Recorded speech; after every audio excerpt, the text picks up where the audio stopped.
Time is one of the things that everyone is completely bound to. 10 years in the grand scheme of things is like comparing a grain of sand to an entire beach. Yet to us, that grain of sand is priceless. The universe looks at 10 years the way we might look at seconds. Well, this idea is only one of the many in-depth perspectives that Frieren explores. Now, as an Attack on Titan fan, I was fully under the impression that there would never be an anime that could ever make me feel the way it did, which is probably the same as most of you watching this now. But as it turns out, I was mistaken, because Frieren completely changed me.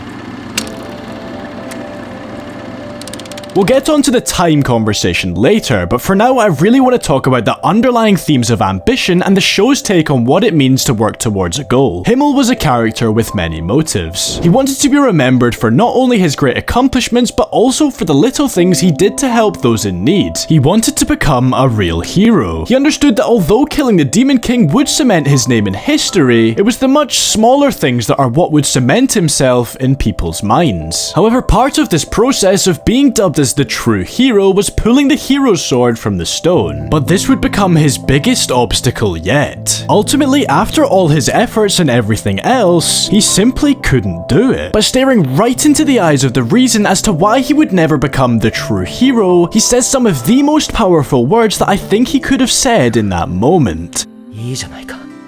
偽物の勇者で。僕は魔王を倒して世界の平和を取り戻す。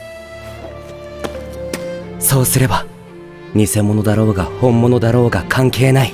He may not fit the traditional criteria of becoming the one who was meant to save humanity, but what the hell does the criteria matter if he manages to do it anyway? I don't know how many of you guys watch podcasts, but there's this guy called Alex Hormozy that said something that I immediately thought of after watching this scene. You don't become confident by shouting affirmations in the mirror, but by having a stack of undeniable proof that you are who you say you are. Himmel doesn't need to meet some grand traditional definition of a hero because his actions, however small, speak for themselves. Just like Hormozy's quote suggests, it's not about shoving your accomplishments down everyone's throat. It's about having the undeniable proof for yourself that proves to you you're being the person you want to be. And that's exactly what Himmel's journey is about. People perceive him as a hero, so technically anything else is obsolete, if you're picking up what I'm putting down.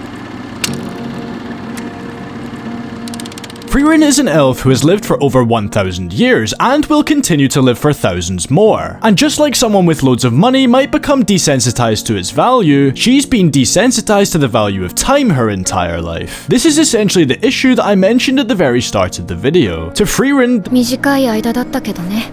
短い but to the rest of her party, it was some of their most cherished memories. It's only during Himmel's funeral that she realized that clearly she did seem to have some sort of feelings towards him. Before this, she didn't see any value in getting to know humans, since she was simply going to live way longer than them. So why take on that burden? But now it was like she was starting to regret that decision. 人間の寿命は短いって分かっていたのに。なんでもっと知ろうと思わなかったんだろう。 From this point onwards, she embarks on this journey to better understand both her own emotions and the emotions of others. And it's through the other characters that she travels with that allows us insight into her progression. She still doesn't truly understand the human perspective on time, but she begins to learn to be considerate of how important it may be to her party members, which in this case mostly applies to Fern. Places where she would have stayed for 10, 20, 30 years before, she now only stays in for as long as Fern or Stark would be happy to. It's seeing these rare emotional responses and developments that make this show so rewarding to watch, which leads me right on to my next point.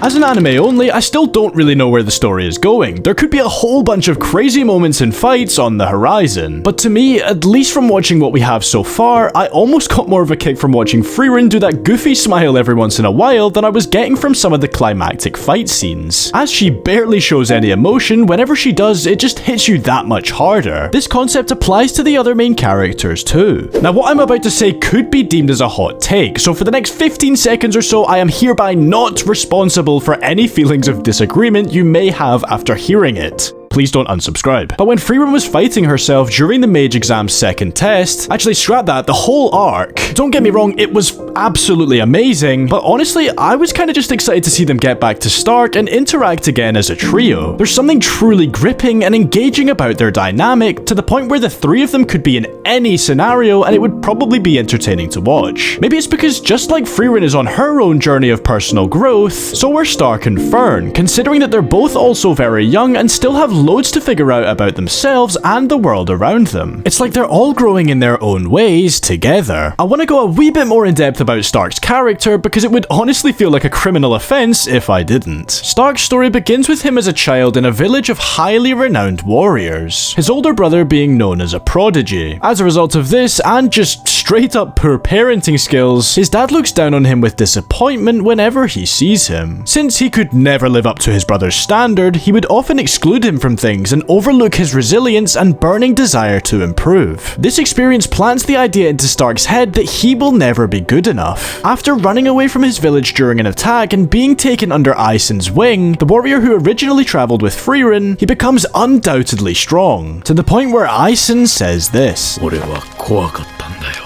フリーレン。こいつはすごいことだ。俺の弟子はとんでもない戦士になる。 However, his old mindset still weighs over him, and watching him overcome this mental barrier is what makes him such a compelling character.